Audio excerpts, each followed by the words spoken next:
Hey everyone, आज हम सब क्लास 11 का प्रीवियस ईयर केमिस्ट्री पेपर देखेंगे। ये जो प्रीवियस ईयर केमिस्ट्री पेपर है वो साल 2025 का मैंने लिया हुआ देख सकते हैं आप लोग। यहाँ पर लिखा हुआ है झारखंड अधिविद्य परिषद क्लास 11 एग्जामिनेशन 2025। ठीक है, तो 2025 के एग्ज़ाम में आपका क्या क्या सवाल पूछा गया था केमिस्ट्री पेपर से, तो वो सब हम लोग आज की इस वीडियो में देखेंगे। तो वीडियो को अंत तक ज़रूर देखिएगा और जो भी उत्तर आपको आता होगा आप उस उत्तर का जवाब देने का आप उस सवाल का जवाब देने का कोशिश ज़रूर करिएगा। तो पहला प्रश्न है दोस्तों, पहला प्रश्न बोल रहा है how many scientific fundamental quantities are given in SI unit.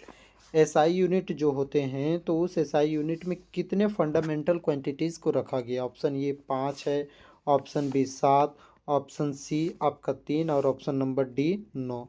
तो कितने सारे फंडामेंटल यूनिट को रखा गया है? जी हाँ, सही दोस्तों, 7 फंडामेंटल यूनिट को रखा गया है। कौन कौन? लेंथ, मास, टाइम, टेम्परेचर और फिर क्या है? इलेक्ट्रिक करंट, फिर क्या है? Luminous intensity and amount of substance. Length का एसआई यूनिट कितना हो गया? देखिए 1 2 3 4 5 6 7। लेंथ का एसआई यूनिट क्या होता है? मीटर। मास का एसआई यूनिट क्या होता है? केजी। टेम्परेचर का एसआई यूनिट क्या होता है? केल्विन। और टाइम का ऐसा ये टाइम है ना, तो टाइम का ऐसा यूनिट क्या होता है? सेकेंड। टेम्परेचर का ऐसा यूनिट क्या होता है? केल्विन होता है। इलेक्ट्रिक करंट का ऐसा यूनिट एम्पियर। लुमिनियस इंटेंसिटी का candela and amount of substance का क्या होता है? आपका मोल होता है। ठीक है, अगला प्रश्न की ओर हम लोग बढ़ते हैं। तो क्वेश्चन नंबर 2 में दिया गया है the amount of carbon dioxide that could be produced when 1 mole of carbon is burned in air. बोल रहा है कि 1 मोल कार्बन को जब हम लोग एयर में जलाते हैं तो CO2 का कितना मात्रा बनेगा। तो देखिए CO2 का मोल्स कितना दिया? 1 मोल दिया हुआ है। ठीक है, तो इसको बर्न करते हैं एयर में तो कितना अमाउंट बनेगा CO2। तो CO2 का क्या करेंगे हम लोग? मोलर मास फाइंड आउट कर लेते हैं। ठीक है, तो कार्बन का कितना होता है? एटॉमिक मास 12 होता है, प्लस ऑक्सीजन का कितना होता है? एटॉमिक मास 16 होता है। ऑक्सीजन का 2 एटम है तो 2 से मल्टीप्लाई कर देंगे तो 12 प्लस 16 2 जा 32, टोटल कितना हो गया? 44 ग्राम। यानी कि जब 1 मोल कार्बन हम लोग कार्बन को एयर के प्रेजेंस में बर्न किया जाता है तो कितना अमाउंट ऑफ CO2 प्रोड्यूस होता है? 44 ग्राम। यानी कि ऑप्शन नंबर सी सही हो जाएगा। नेक्स्ट क्वेश्चन की ओर अगर हम लोग आगे बढ़ते हैं, क्वेश्चन नंबर 3 क्या दिया गया है? अ सॉल्यूशन, क्वेश्चन नंबर 3 देखिए, 3 में दिया गया a solution contains 8 moles of solute.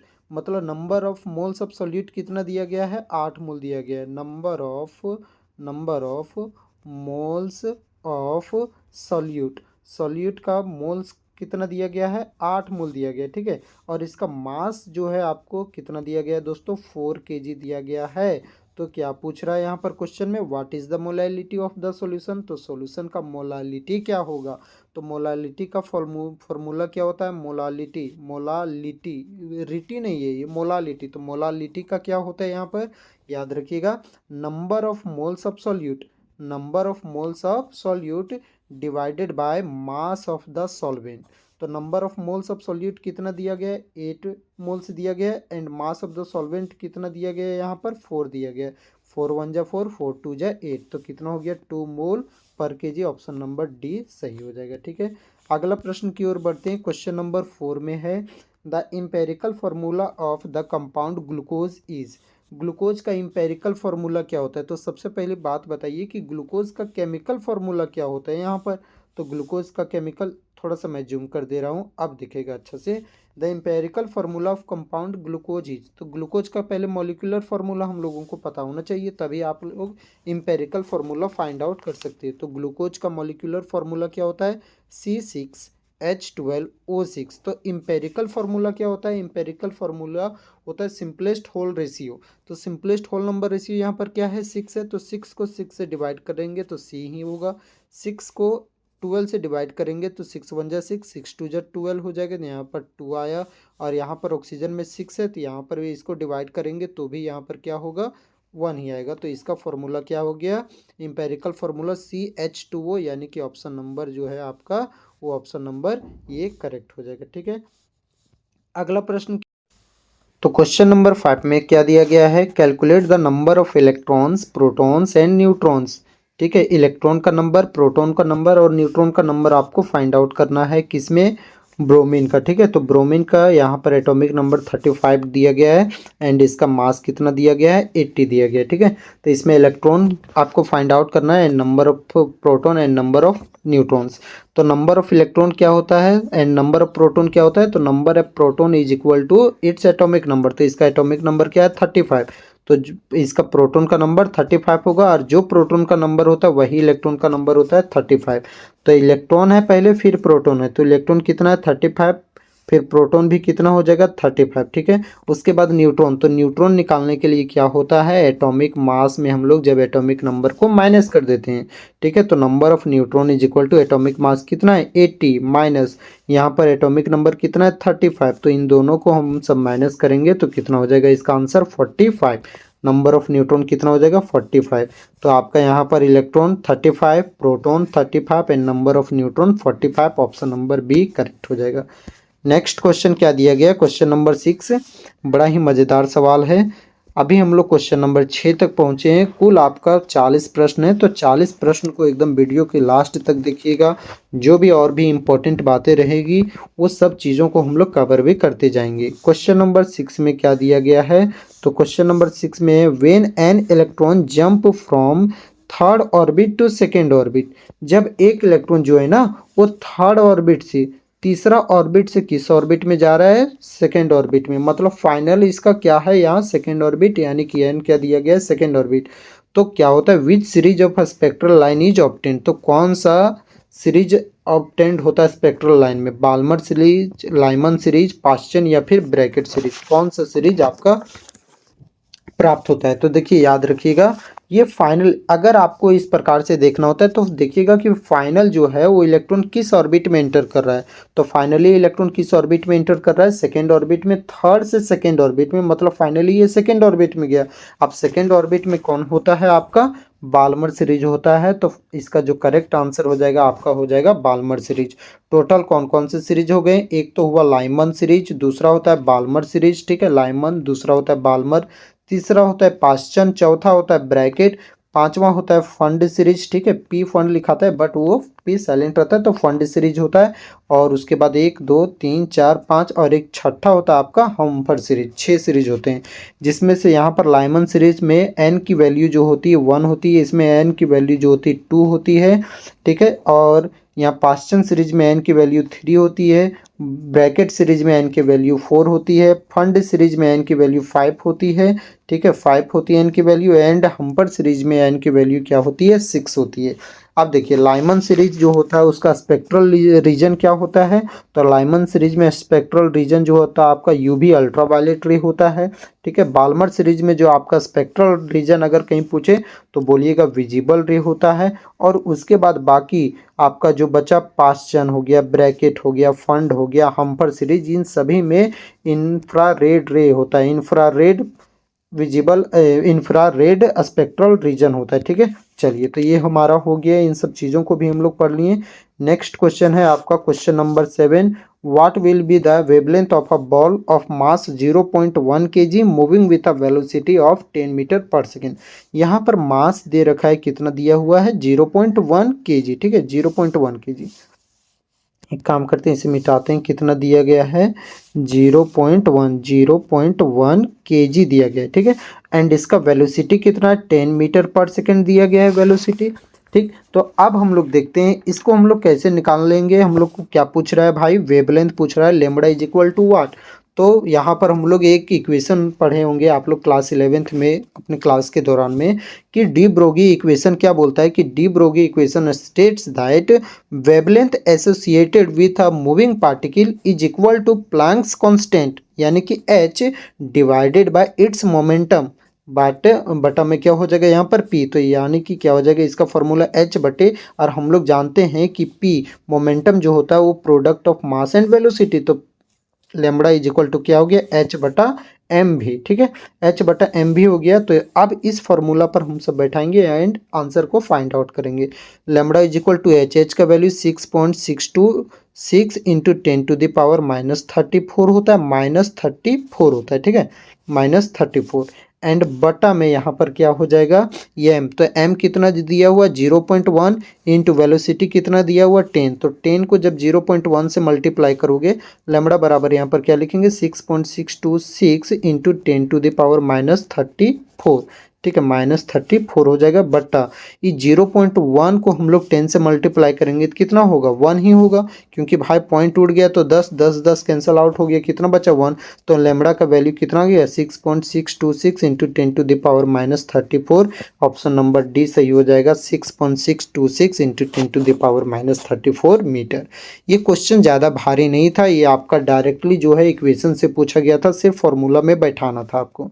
ठीक है, क्वेश्चन नंबर 8 में है maximum number of electrons in 4d orbital. 4d orbital में टोटल कितने मैक्सिमम नंबर ऑफ इलेक्ट्रॉन होते हैं। तो देखिए ध्यान दीजिएगा डी ऑर्बिटल में कितने होते हैं। देखिए डी ऑर्बिटल में डी सबसेल ले लिए, ठीक है, तो डी सबसेल में टोटल कितना ऑर्बिटल हुआ 5 ऑर्बिटल होता है, 1 2 3 4, यहाँ पर 5। देखिए 1 2 3 4 5। और हम लोग जानते हैं कि एक ऑर्बिट में जो होता है वो मैक्सिमम 2 इलेक्ट्रॉन एकोमोडेट हो सकता है, एक क्लॉकवाइज और दूसरा एंटी क्लॉकवाइज। तो क्लॉकवाइज दे दिए, एंटी क्लॉकवाइज 2 इलेक्ट्रॉन हुआ, क्लॉकवाइज एंटी क्लॉकवाइज 4 इलेक्ट्रॉन हुआ, क्लॉकवाइज एंटी क्लॉकवाइज 6। उसी तरह से इसमें भी 2 इलेक्ट्रॉन होंगे 8 और इसमें भी 2 इलेक्ट्रॉन होंगे 10। यानी कि 4d ऑर्बिटल में मैक्सिमम कितने नंबर ऑफ इलेक्ट्रॉन रह सकते हैं 10 इलेक्ट्रॉन रह सकते हैं। ठीक है, अगला जो क्वेश्चन है आपका which of the following principle rules states that the electron enter the subshell that has the lowest energy। मतलब बोल रहा है कि कौन सा रूल है जो कि कौन सा प्रिंसिपल या तो कौन सा रूल है जो कि बोलता है कि इलेक्ट्रॉन जो है सबसे पहले लोवेस्ट एनर्जी में फिल होगा एंड देन उसके बाद फिर हाईएस्ट एनर्जी लेवल में फिल करेंगे। तो कौन सा रूल बोलता है, पॉली एक्सक्लूजन की अफबो प्रिंसिपल की हुंस रूल या फिर हाइजेनबर्ग अनसर्टेनिटी प्रिंसिपल। तो ये आपका डेफिनेशन से ही रूल से ही प्रिंसिपल से ही पूछा गया, ये कौन सा रूल है ये कौन सा प्रिंसिपल है, अफबो प्रिंसिपल है। ऑप्शन नंबर बी सही हो जाएगा। ठीक है, अगला प्रश्न की ओर बढ़ते हैं। यहाँ पर क्वेश्चन नंबर 10 है ना, 10 की ओर बढ़ते हैं। तो क्वेश्चन नंबर 10 दिया गया है to which block is an element having electronic configuration. Electronic configuration दिया गया है यहाँ पर आर्गन 4s1 3d10। तो यहाँ पर बोल रहा है कि कौन सा ब्लॉक में ये आया है, ये जो आपका इलेक्ट्रॉनिक कॉन्फ़िगरेशन दिया गया है आर्गन 4s1, उसके बाद फिर क्या दिया गया है 3d10। तो कौन सा इलेक्ट्रॉन कौन सा ब्लॉक में आ रहा है, एस ब्लॉक में आ रहा है, पी ब्लॉक में, आइदर ए डी ब्लॉक या तो फिर एफ ब्लॉक, कौन सा ब्लॉक में आ रहा है। तो देखिए हम लोग कैसे पता करते हैं, तो ये कैसे पता करते हैं, जब लास्ट इलेक्ट्रॉन जिस आपका ब्लॉक में एंटर करता है वही आपका क्या होता है ब्लॉक ही होता है। तो यहाँ पर लास्ट इलेक्ट्रॉन किस ब्लॉक में एंटर कर रहा है देख सकते हैं 3d, डी ऑर्बिटल में डी ब्लॉक में एंटर कर रहा है।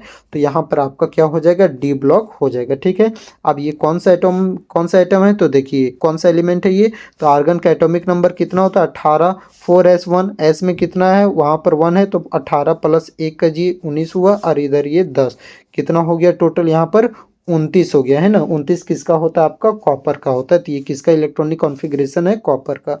ध्यान रहे दो चीज़ों का इंपॉर्टेंट है, एक बार कॉपर का कई बार पूछ लेता है एंड कई बार किसका पूछ लेता है क्रोमियम का पूछ लेता है। ठीक है, half field and fully filled orbital के कारण। अगला प्रश्न है क्वेश्चन नंबर 11 में बढ़ते हैं। How many groups are present in the modern periodic table. तो ये उम्मीद करते हैं कि आप लोग क्लास 10th में पढ़ करके आए होंगे कि मॉडर्न पीरियोडिक टेबल में कितने ग्रुप होते हैं, पीरियड कितने होते हैं। तो ग्रुप टोटल कितने होते हैं मॉडर्न पीरियोडिक टेबल में, सही बात 18 ग्रुप होते हैं। एंड पीरियड कितने होते हैं, तो ये आप नीचे कमेंट सेक्शन में बताइएगा कि टोटल कितने पीरियड होते हैं। भाई कितने पीरियड होते हैं नहीं बताऊंगा मैं, यहाँ पर मैं गोल कर दे रहा हूँ। ओके चलिए ठीक है, तो इसका सही उत्तर क्या हो जाएगा ऑप्शन नंबर बी, ग्रुप 18 होते हैं। क्वेश्चन नंबर 12 की ओर बढ़ते हैं। 12 में दिया गया है यहाँ पर आपको कुछ स्पीसीज दिया गया है। ठीक है, तो इनमें से बताना है कि कौन सा किस कैटेगरी में ये आ रहे हैं। ठीक है, क्वेश्चन नंबर 12 में क्या दिया गया है। क्वेश्चन नंबर 12 में देखिए बोल रहा है कि O2 माइनस, ठीक है, F minus, Na positive and magnesium 2 positive. ठीक है, तो ये किस में आता है, ये किसके उदाहरण है, किसके एग्जाम्पल है, आइसो इलेक्ट्रॉनिक स्पीसीज का, आइसो न्यूट्रल स्पीसीज के, या आइसोटॉप्स का, या फिर आइसो बार्स का। तो देखिए इसमें जो ऑक्सीजन का एटॉमिक नंबर कितना होता है, 8 होता है। एंड कितने नेगेटिव चार्ज हैं, 2 नेगेटिव चार्ज है, यानी कि 2 इलेक्ट्रॉन को ये क्या कर रहा है, एक्सेप्ट कर रहा है। 2 इलेक्ट्रॉन को एक्सेप्ट कर रहा है, यानी 2 जोड़ देंगे तो 8 और 2 कितना हुआ, 10 इलेक्ट्रॉन। उसी तरह से फ्लोरीन माइनस में हम लोग देखते हैं तो फ्लोरीन का एटॉमिक नंबर कितना होता है, 9 होता है। कितना इलेक्ट्रॉन को एक्सेप्ट कर रहा है फ्लोरीन, तो फ्लोरीन के ऊपर एक नेगेटिव चार्ज, मतलब एक इलेक्ट्रॉन एक्सेप्ट कर रहा है, तो 9 + 1 कितना हो गया, 10। उसी तरह से सोडियम को लेते हैं हम सब, तो सोडियम का एटॉमिक नंबर यहाँ पर देख सकते हैं, सोडियम के ऊपर पॉजिटिव, ठीक है। सोडियम का एटॉमिक नंबर 11, कितना इलेक्ट्रॉन लूज कर रहा है, एक इलेक्ट्रॉन लूज कर रहा है, मतलब एक माइनस दे देंगे, यानी कि फिर से अगेन क्या हुआ, 10। उसी तरह से मैग्नीशियम में 12 -2 करोगे तो आप सबका कितना निकलेगा, 10। तो यहाँ पर देख सकते हैं कि O2 माइनस में भी 10 इलेक्ट्रॉन, F माइनस में भी 10 इलेक्ट्रॉन, Na पॉजिटिव में भी 10 इलेक्ट्रॉन एंड मैग्नीशियम 2 पॉजिटिव में भी 10 इलेक्ट्रॉन। तो इसमें सभी में जितने भी स्पीसीज दिए गए थे सभी में इलेक्ट्रॉन का नंबर सेम आया है। तो जिसमें इलेक्ट्रॉन का नंबर सेम होता है वो सब के सब क्या होते हैं, आपका आइसो इलेक्ट्रॉनिक स्पीसीज कहलाते हैं। जिसमें न्यूट्रॉन का नंबर सेम होगा उसे हम सब क्या कहते हैं, आइसो न्यूट्रल स्पीसीज कहते हैं। एंड आइसोटॉप्स किसे कहते हैं, तो जिसका एटॉमिक नंबर सेम हो, एटॉमिक नंबर क्या होगा यहाँ पर, सेम होगा, जबकि एटॉमिक मास जो होगा वो आपका क्या होगा, डिफर होगा, डिफरेंट होगा। और यही आइसोबार में उल्टा हो जाएगा कि एटॉमिक मास सेम होगा बट एटॉमिक नंबर डिफरेंट होगा। क्वेश्चन नंबर 13 की ओर बढ़ते हैं, तो 13 में क्या दिया गया है, which of the following configuration has the highest ionisation energy. यहाँ में से बोल रहा है कि हाईएस्ट आयोनाइजेशन एनर्जी किसका है, NH2NP3 का, या फिर NH2NP2 का, या फिर NH2NP1 का, या फिर NH2NP6 का। तो आयोनाइजेशन एनर्जी क्या होता है कि जो एनर्जी लगता है आउटरमोस्ट ऑर्बिट से एक इलेक्ट्रॉन को निकालने में, minimum amount of energy required to remove an electron from its outermost orbit, उसे हम सब क्या कहते हैं, आयोनाइजेशन एनर्जी कहते हैं, ठीक है। तो यहाँ पर देखिए सबसे आसानी से किसको निकाल सकते हैं भाई, जिसमें एक आध गो इलेक्ट्रॉन होगा, ठीक है, बाहर में जो सबसे बाहर में होगा, ठीक है। यहाँ पर जो आवारा होगा तो आवारा मान लेते हैं यहाँ पर एक इलेक्ट्रॉन है, तो यहाँ से इलेक्ट्रॉन को पकड़ के खींच के निकालने में मजा आएगा, आसानी से निकाल सकते हैं। लेकिन उसको निकालने में दिक्कत होगा जो फुली फिल्ड होगा, ठीक है, यानी कि नोबल गैस में होगा, उसको हमको निकालने में क्या होगा, ज़्यादा एनर्जी खर्च करना पड़ेगा। तो ज़्यादा एनर्जी खर्च करना पड़ेगा यानी कि उसका आयनाइजेशन एनर्जी क्या होगा, ज़्यादा होगा। तो हाईएस्ट आयनाइजेशन एनर्जी पूछ रहा है, तो हाईएस्ट आयनाइजेशन एनर्जी किसका होता है, तो याद रखिएगा नोबल गैस का होता है। नोबल गैस का इलेक्ट्रॉनिक कॉन्फ़िगरेशन क्या हुआ, NH2 एंड Np6। तो ये आपका ऑप्शन नंबर डी हो जाएगा, ठीक है। क्वेश्चन नंबर 14 दिया गया है, 14 में क्या है, the dipole moment of BeCl2 barium chloride, ठीक है, BeCl2 का डायपोल मोमेंट हमें पूछा है। तो डायपोल मोमेंट का फॉर्मूला क्या होता है, DP। डायपोल मोमेंट का फॉर्मूला होता है molecular shape plus bond polarity, कि उसका बॉन्ड का पोलैरिटी कितना है। तो देखिए यहाँ पर BeCl2 का मोलिकुलर शेप कैसा होता है भाई, लीनियर होता है। इधर भी क्लोरीन एटम होगा एंड इधर भी क्या होगा, क्लोरीन एटम होगा, where chlorine is more electronegative than beryllium. Beryllium atom से ज़्यादा इलेक्ट्रोनेगेटिव होगा, ठीक है।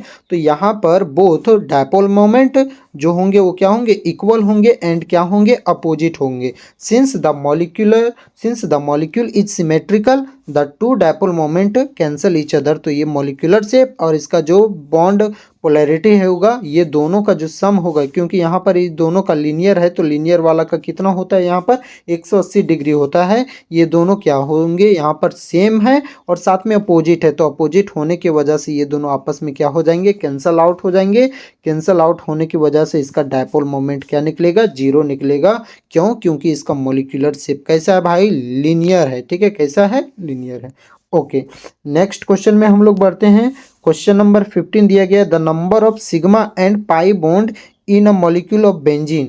तो बेंजीन में सिग्मा एंड पाई बॉन्ड को बताना आपका। तो सबसे पहले हमें बेंजीन का डायग्राम छापना होगा। तो बेंजीन का डायग्राम कुछ इस प्रकार से होता है, ठीक है, ये हो गया बेंजीन, ठीक है। अल्टरनेट डबल बॉन्ड होता है, यहाँ पर डबल बॉन्ड, तो एक को छोड़ के यहाँ पर, एक यहाँ पर, ठीक है।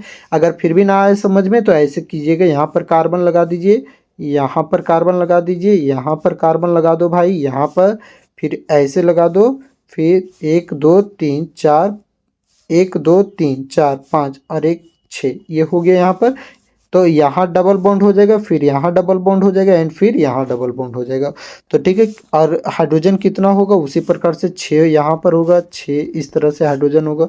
सभी कार्बन के पास एक एक हाइड्रोजन होगा, सभी कार्बन के पास एक एक हाइड्रोजन होगा।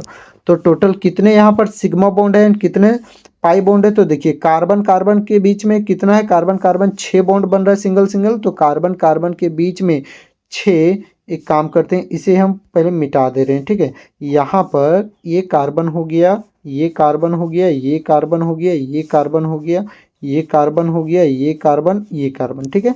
यहाँ पर हाइड्रोजन, यहाँ पर हाइड्रोजन, यहाँ पर हाइड्रोजन, यहाँ पर हाइड्रोजन, यहाँ पर हाइड्रोजन, हाइड्रोजन, ठीक है। तो कार्बन कार्बन के बीच में कितना बॉन्ड, एक तो हम लोग पहले इसके लिए बेंजीन रिंग बन गया, ठीक है।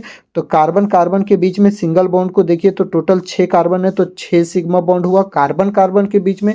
ठीक उसी तरह से कार्बन हाइड्रोजन के बीच में भी सिंगल सिंगल बॉन्ड है, तो वहाँ पर भी क्या होगा, 6 सिग्मा बॉन्ड हो जाएगा, ठीक है। तो टोटल सिग्मा बॉन्ड कितना हो गया, टोटल सिग्मा बॉन्ड कितना हो गया, 6 सिग्मा प्लस 6 सिग्मा, टोटल कितना सिग्मा बॉन्ड हो गया, 12 सिग्मा बॉन्ड हो गया। जबकि यहाँ पर हम सब पाई बॉन्ड को देखेंगे तो वहाँ पर कितना अल्टरनेट बॉन्ड था, 3 डबल बॉन्ड था। तो डबल बॉन्ड ही पाई बॉन्ड कहलाता है। तो बेंजीन रिंग में 3 डबल बॉन्ड होता है, मतलब 3 पाई बॉन्ड। यानी कि सिग्मा बॉन्ड कितने हुए बेंजीन रिंग में, 12 सिग्मा बॉन्ड हुए, और पाई बॉन्ड कितने हुए, 3 पाई बॉन्ड हो गए, ठीक है। तो यानी कि इसका ऑप्शन नंबर डी सही हो जाएगा, 12 सिग्मा और 3 पाई बॉन्ड हो जाएगा। कैसे वो 12 सिग्मा, क्योंकि 6 सिग्मा होगा कार्बन कार्बन के बीच में बॉन्ड और 6 होगा कार्बन हाइड्रोजन के बीच में सिग्मा बॉन्ड। तो टोटल सिग्मा बॉन्ड कितना हुआ, 6 कार्बन कार्बन वाला, 6 कार्बन हाइड्रोजन वाला, तो टोटल हो गया 12 सिग्मा। और पाई बॉन्ड क्या होता है, तो डबल बॉन्ड को ही हम सब पाई बॉन्ड कहते हैं। तो डबल बॉन्ड कितना है इसमें, 3 है, ठीक है। थोड़ा ब्राइटनेस को मैं इन्हांस कर दे रहा हूँ। चलिए नेक्स्ट हम सब देखते हैं क्वेश्चन नंबर, 1 मिनट रुकिएगा, लाइट का प्रॉब्लम हो गया थोड़ा सा।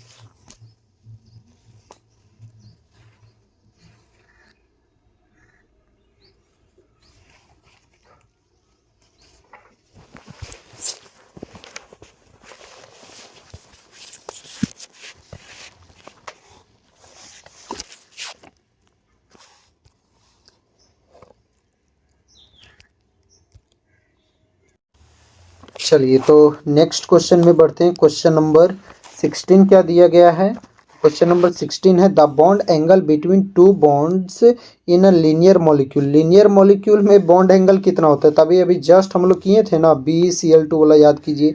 इधर भी क्लोरीन एटम, उधर भी क्लोरीन एटम और बीच में बेरिलियम, ठीक है। तो ये लीनियर वाला है, तो लीनियर वाला का बॉन्ड एंगल कितना होता है, 180 डिग्री, 180 डिग्री होता है, ठीक है। तो यहाँ पर आपका ऑप्शन नंबर बी सही हो जाएगा, 180 डिग्री। नेक्स्ट है द हाइब्रिडाइजेशन ऑफ पी, यानी कि फास्फोरस का हाइब्रिडाइजेशन पूछा है किसमें, PCl5 मॉलिक्यूल में, ठीक है। तो यहाँ पर फास्फोरस जो एटम है ना आपका, वो क्लोरीन के 5 एटम से जुड़ा हुआ होता है। कितने एटम से, क्लोरीन के 5 एटम से इस प्रकार से जुड़ा हुआ होता है, ठीक है। तो यहाँ पर 5 एटम से जुड़ा हुआ होता है, यानी कि इसका स्टेरिक नंबर जो हो गया, वो स्टेरिक नंबर कितना हो गया, 5 हो गया। तो इसका हाइब्रिडाइजेशन जो होगा वो क्या हो जाएगा, sp3 3 और 1 4 और 1 कितना हो गया, 5, मतलब sp3d हो जाएगा। यानी कि ऑप्शन नंबर आपका बी सही हो जाएगा, sp3d। नेक्स्ट क्वेश्चन क्या बोल रहा है, क्वेश्चन नंबर 18। क्वेश्चन नंबर 18 हमारा क्या दिया गया, what is the shape of the molecule NH3। NH3 molecule का जो शेप होगा वो शेप क्या होगा, NH3, यानी कि अमोनिया का शेप क्या होगा। तो अमोनिया में क्या होता है, यहाँ पर नाइट्रोजन हो गया, एक लोन पेयर होता है, यहाँ पर एक इस प्रकार से हाइड्रोजन होता है, ठीक है। ये जो हो गया आपका हाइड्रोजन हो गया, यानी कि ये कैसा हो गया आपका, ट्राइगोनल पिरामिडल होता है, ठीक है। हाँ, दिया गया ऑप्शन में ट्राइगोनल पिरामिडल, ट्राइगोनल पिरामिडल होता है, जिसमें से लोन पेयर कितना होता है, एक लोन पेयर होता है। और इसका जो बॉन्ड एंगल याद रखिएगा 106 से 107 डिग्री के बीच में होता है, ठीक है। चलिए नेक्स्ट हम लोग देखते हैं question number 19, for the process to occur under isothermal condition the correct condition is. ठीक है, आइसोथर्मल कंडीशन के लिए करेक्ट कंडीशन क्या होता है? तो याद रखिएगा, आइसोथर्मल का मतलब ही होता है temperature remains constant. Temperature remains constant इसका मतलब कि जो डेल्टा टी होगा यानी कि चेंज इन टेम्परेचर होगा वो क्या हो जाएगा? जीरो हो जाएगा, यानी कि ऑप्शन नंबर सी। बड़ा ही इजी सा सवाल था ये।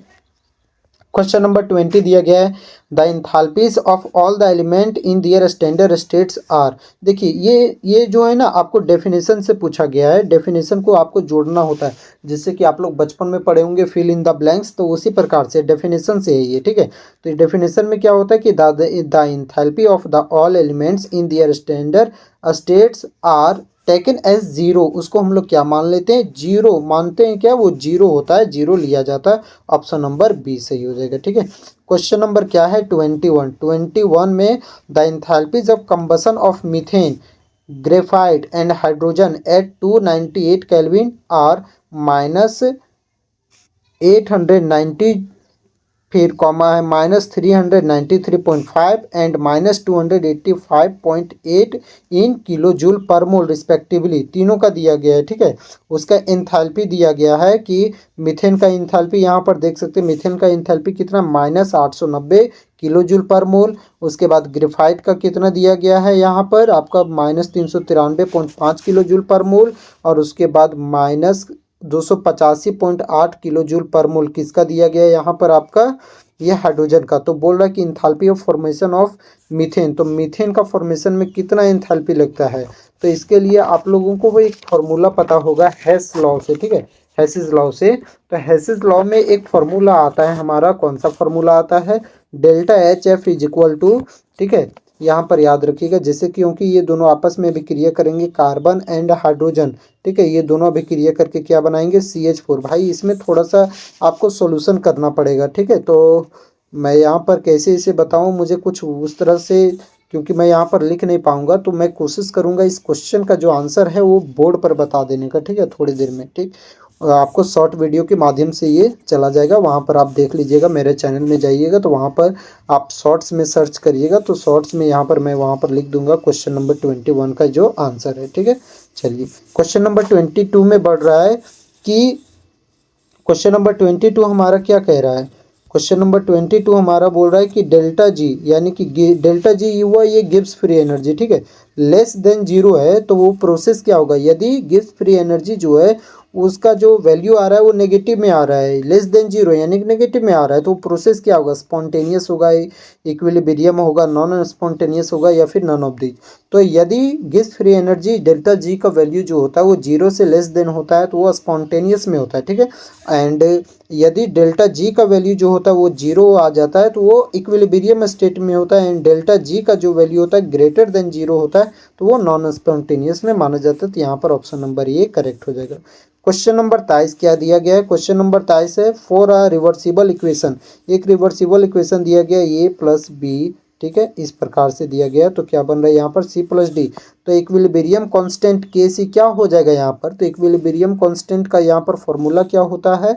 तो याद रखिएगा, पहले प्रोडक्ट साइड को हम लोग लिखते हैं ना, यानी कि क्या लिखेंगे? प्रोडक्ट साइड को ऊपर में लिखेंगे, तो प्रोडक्ट में क्या बना हुआ आपका? सी एंड डी बना हुआ है, तो यहाँ पर सी इंटू डी इस तरह करके लिखेंगे। ठीक है, एंड डिनोमिनेटर में जो हम लोग लिखते हैं वो रिएक्टेंट को लिखते हैं ये इंटू बी लिखते हैं। ठीक है, तो यहाँ पर ये इंटू बी नहीं, बी इंटू ये दिया गया है, तो कोई दिक्कत नहीं है, ऑप्शन नंबर सी यहाँ पर सही हो जाएगा। ठीक है, क्वेश्चन नंबर 24 में बढ़ते हैं। क्वेश्चन नंबर 24 क्या दिया गया है?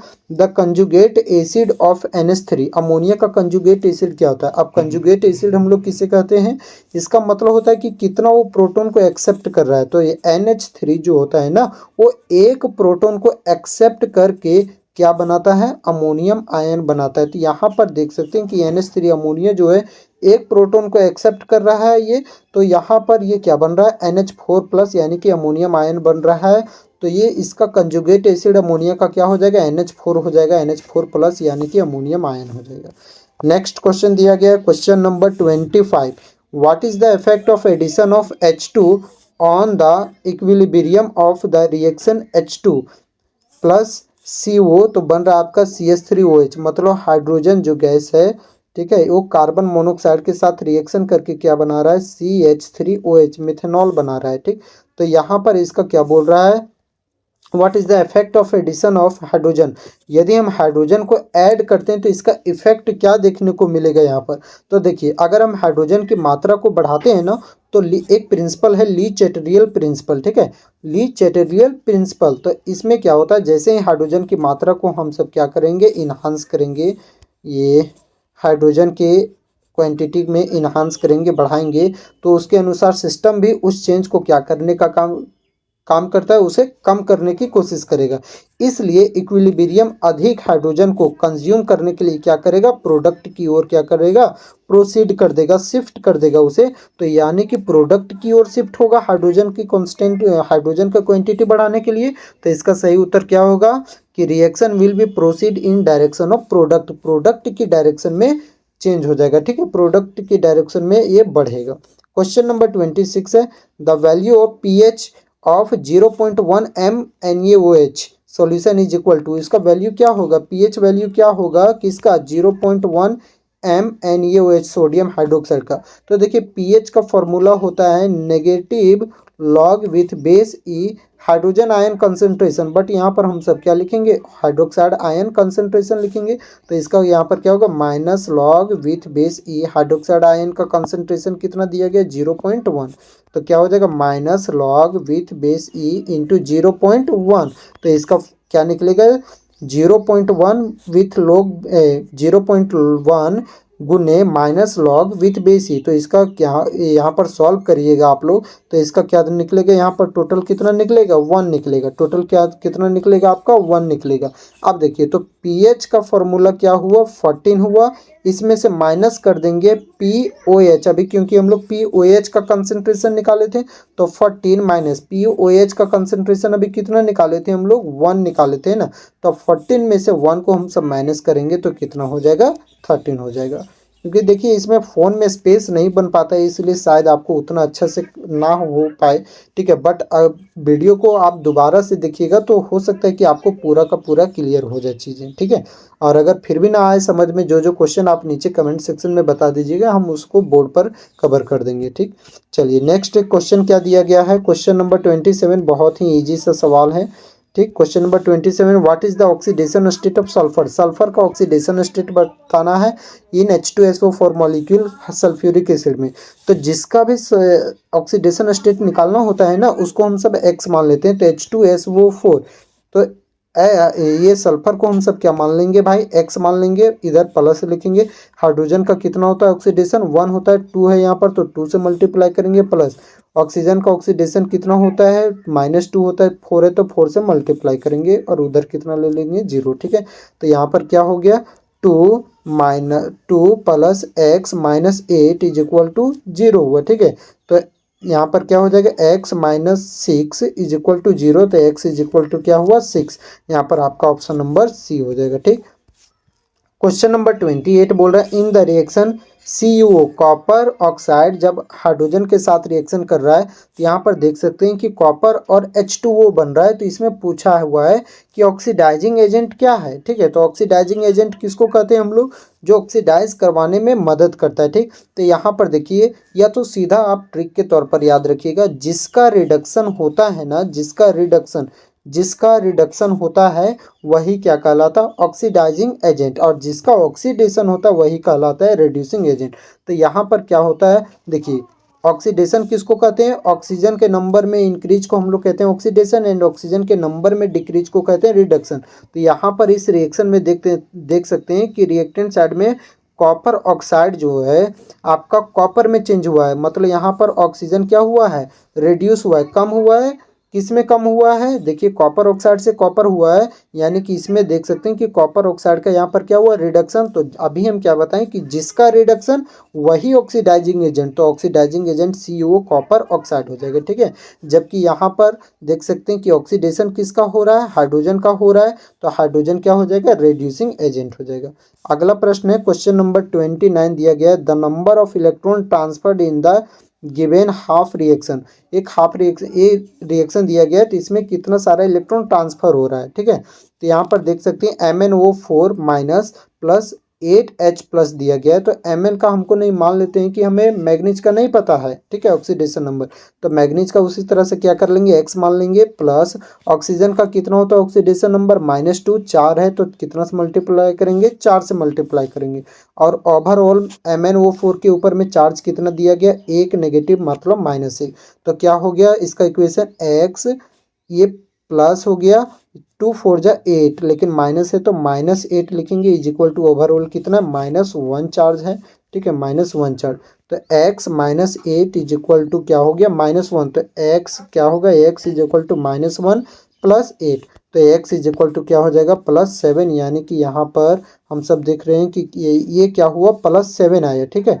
ये इसका क्या हो गया, यहाँ पर ऑक्सीडेशन स्टेट MnO4 माइनस का Mn का कितना हुआ ऑक्सीडेशन स्टेट, 7 हुआ, ठीक। तो MnO4 से ये किस में गया है, Mn+2 में गया हुआ है। तो टोटल 7 से यहाँ पर किस में गया है, +2 में गया है ना, 7 से आपका +2 में गया है। तो टोटल नंबर ऑफ इलेक्ट्रॉन कितना ट्रांसफर हुआ, 5 इलेक्ट्रॉन ट्रांसफर हुआ है। ऑप्शन नंबर सी सही हो जाएगा। क्वेश्चन नंबर 30 है। 30 में क्या दिया गया है, मैग्नीशियम प्लस नाइट्रोजन ये दोनों रिएक्शन करके मैग्नीशियम नाइट्राइड बना रहे हैं, Mg3N2 बना रहे हैं। तो ये कौन सा रिएक्शन है, डीकम्पोजिशन, कम्बिनेशन, डिस्प्लेसमेंट, कंबसन। तो आप लोग क्लास 10th में ये वाला इस तरह का रिएक्शन पढ़े होंगे। इसमें देखिए रिएक्टेंट साइड में कितना दिया गया है, 2 रिएक्टेंट है, और प्रोडक्ट में कितना प्रोडक्ट बना हुआ है, 1। तो क्या होता है कि जब 2 या 2 से ज़्यादा रिएक्टेंट एक प्रोडक्ट को क्या करता है, निर्माण करता है, प्रोडक्ट होता है, तो उसको हम लोग क्या कहते हैं, कॉम्बिनेशन रिएक्शन कहते हैं। ऑप्शन नंबर बी सही हो जाएगा। क्वेश्चन नंबर 31 में है, आयुपेक नेम लिखना आपको। क्या दिया गया IUPAC name, CH3 CH2 CO, ठीक है, और फिर क्या है CH2, ठीक है, CH2 CH3 इस प्रकार से, ठीक है। इसको हम थोड़ा सा जूम करते हैं, ये अब रहा CH3 CH2 CO CH2 CH3। अब इसमें पहले सबसे पहली बात कि आप फंक्शनल ग्रुप को छाटिए। CO ये कार्बोनिल वाला है, यानी कि ये आपका कौन सा ग्रुप है, ये कीटोन ग्रुप है, ठीक है। तो कीटोन ग्रुप है, तो कीटोन के लिए लास्ट में क्या लगता है, ओन लगता है। तो यहाँ आप ऑप्शन से भी, आप एलिमिनेशन मेथड से भी आप बना सकते हैं। ओल ये तो अल्कोहल का नहीं होगा, अल ये अल्डिहाइड का नहीं है, ये भी अल्डिहाइड का नहीं है, ओन कीटोन का है, तो ये सही हो जाएगा। क्योंकि 1 2 3 4 5 इसमें देख सकते हैं कि टोटल 5 कार्बन है, 5 कार्बन के लिए लगा है पेंट, 1 2 तीसरा पर है, वहाँ पर आपका कीटोन ग्रुप तो 3 लगा हुआ और ओन, तो इसका पूरा नाम क्या हो गया, पेंट 3 ओन। अगला प्रश्न है क्वेश्चन नंबर 32 है। क्वेश्चन नंबर 32 क्या बोल रहा है, which of the following is an electrophile. Electrophile क्या है, NH3 अमोनिया है, या फिर साइनाइड है, या फिर COOH कार्बोक्सिलिक एसिड है, या फिर Cl positive charge, chlorine positive. तो इलेक्ट्रोफाइल किसे कहते हैं, तो वो स्पीसीज जो इलेक्ट्रॉन से लव करते हैं, प्यार करते हैं, ठीक है, उसको इलेक्ट्रोफाइल कहते हैं। न्यूक्लियोफाइल जो कि प्रोटॉन से लव करते हैं, प्यार करते हैं। तो यहाँ पर NH3 इसको पॉजिटिव चार्ज चाहिए होता है, ठीक है, तभी ना ये अमोनियम बना रहा था। ये भी तो ये न्यूक्लियोफाइल हुआ। साइनाइड आयन ये भी न्यूक्लियोफाइल हुआ, ये कार्बोक्सिलिक एसिड ये भी न्यूक्लियोफाइल हुआ। तो यहाँ पर ये जो आपका इलेक्ट्रोफाइल हुआ, इलेक्ट्रॉन से प्यार करने वाला आपका क्या हुआ, क्लोरीन आयन हुआ, एक क्लोरीन पॉजिटिव चार्ज हुआ। तो यहाँ पर ऑप्शन नंबर डी सही हो जाएगा।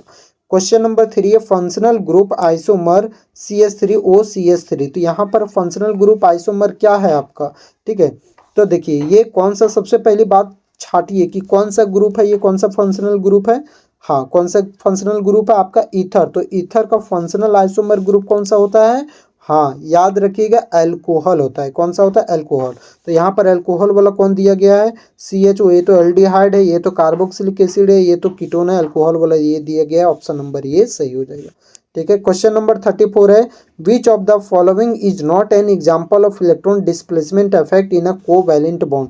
इनमें से कौन है जो कि इलेक्ट्रॉन कोवैलेंट बॉन्ड का एग्जाम्पल, कौन, विच of the following is not an example of electron displacement. Electron displacement का एग्जाम्पल नहीं है कोवैलेंट बॉन्ड में।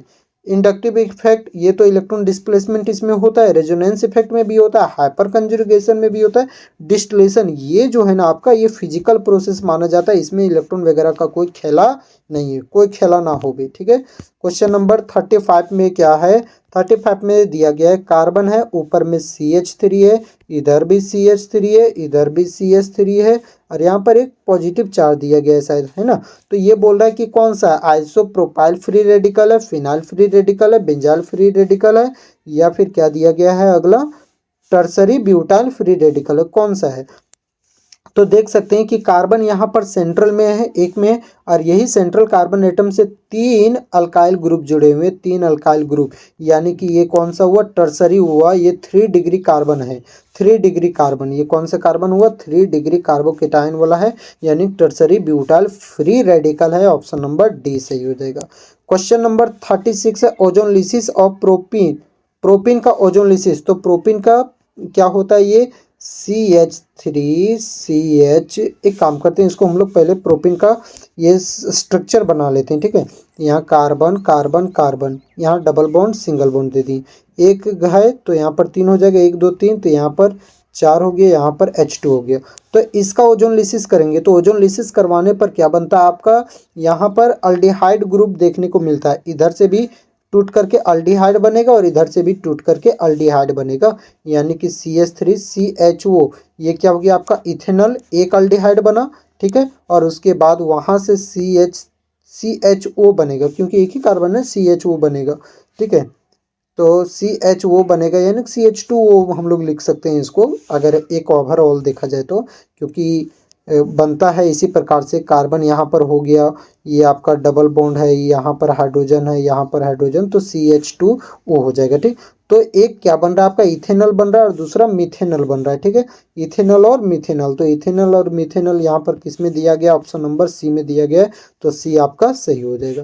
क्वेश्चन नंबर 37 है, वीडियो का लेंथ थोड़ा इसलिए लंबा हुआ है क्योंकि हम लोग पूरा कंसेप्ट क्लैरिटी के साथ में जा रहे हैं, ठीक है। क्वेश्चन नंबर 37 है, CH3CH डबल बॉन्ड CH2, मतलब ये प्रोपीन है, तो प्रोपीन का रिएक्शन करवाया जा रहा है HBr हाइड्रोजन ब्रोमाइड के साथ, तो क्या बनेगा यहाँ पर। तो देखिए याद रखिए, ये वाला सिंपल से आपका क्या कौन सा रूल है, मार्को-निकोब रूल से पूछा गया। तो मार्को-निकोब रूल में क्या होता है ना, कि हाइड्रोजन वहां पर जाता है जिस कार्बन एटम के पास हाइड्रोजन मैक्सिमम होता है, एंड ब्रोमीन वहां पर जाएगा जिस कार्बन एटम के पास ब्रोमीन कम होता है। तो हाइड्रोजन तो यहाँ पर चला जाएगा पहला वाला के पास, और ब्रोमीन किसके पास चला जाएगा, मिडिल वाले कार्बन के पास। तो यहाँ पर क्या बन जाएगा इसका आईयूपीएक नेम, 2 ब्रोमोप्रोपेन। तो यहाँ पर हम लोग देख सकते हैं इसका जो करेक्ट आंसर होगा वो 2 ब्रोमोप्रोपेन होगा। लेकिन यदि ये एंटी मार्कोव-निकोब रूल रहता तो यहाँ पर 1 ब्रोमोप्रोपेन हमें देखने को मिलता, ठीक है। चलिए नेक्स्ट है हम लोगों के लिए question number 38, ortho para directing group among the following is, इसमें से ऑर्थोपायरा डायरेक्टिंग ग्रुप कौन है, ये तो मेटा ग्रुप हो जाएगा, ठीक है। ये क्योंकि ये क्या हो गया आपका, देख सकते हैं ये जो आपका है वो मेटा डायरेक्टिंग ग्रुप है, ये भी मेटा डायरेक्टिंग है, ये भी मेटा डायरेक्टिंग है, तो इसमें ऑर्थो और पारा दोनों डायरेक्टिंग ग्रुप आपका कौन हो जाएगा, एमिनो ग्रुप, ठीक है, अमीनो ग्रुप, ठीक। नेक्स्ट है the reaction used for obtaining a higher alkyne, alkyl halide से फ्रॉम अल्काइल हैलाइड, तो अल्काइल हैलाइड से ज़्यादा अल्केन निकालने के लिए कौन सा रिएक्शन का यूज किया जाता है, ओर्जी reaction, Kolbe's reaction, elimination, beta elimination, या फिर फ्राइडल क्राफ्ट एसाइलेशन रिएक्शन। तो कौन सा रिएक्शन का यूज किया जाता है, ओर्जी रिएक्शन का यूज किया जाता है, कि जब अल्काइल हैलाइड को ड्राई ईथर के प्रेजेंस में रिएक्शन कराते हैं तो डबल नंबर ऑफ अल्केन्स प्राप्त होता है, ठीक। चलिए नेक्स्ट है, लास्ट में है question number 40, among the following which system is aromatic, यहाँ में से 4 ऑप्शन दिए गए हैं, तो चारों में से कौन सा सिस्टम है जो कि एरोमेटिक होता है। तो एरोमेटिक क्या होना चाहिए, तो सबसे पहले साइक्लिक कंपाउंड होना चाहिए, दूसरी बात कि प्लेनर होना चाहिए, और सबसे मोस्ट इंपॉर्टेंट कि ये हकल रूल को फॉलो करना चाहिए। हकल्स रूल क्या होता है, मतलब 4n+2 पाई इलेक्ट्रॉन को 4n+2 पाई इलेक्ट्रॉन को फॉलो करेगा, उसे ही हम सब क्या कहते हैं, एरोमेटिक कहते हैं, ठीक है। तो यहाँ में से कौन सा एरोमेटिक होगा, आपको option number A B C D क्या होगा, ये आपको नीचे कमेंट सेक्शन में बताना है। ये क्वेश्चन मैं आप लोगों के लिए छोड़ रहा हूँ, ठीक है। नेक्स्ट क्लास में हम सब आज शाम को ये सेट 2 को कवर करेंगे। सेट 2 यानी कि जो एक और सेट निकलेगा, ठीक है, तो उसको हम लोग एक और प्रीवियस ईयर को देखेंगे। तब तक आप सभी हमारे चैनल से जुड़े रहिए, ख्याल रखिए अपना। और आपका कुछ ही दिनों में, क्योंकि 26 तारीख को आपका केमिस्ट्री का पेपर होने वाला है, तो आप तब तक एकदम ज़ोरों शोरों से तैयारी करिए, बढ़िया से तैयारी करिए, ठीक है, ताकि आप लोग अच्छा से अच्छा नंबर स्कोर कर सकें। ये प्लस लाने का प्रयास करिए, ठीक है, केमिस्ट्री में। चलिए मिलेंगे नेक्स्ट वीडियो में।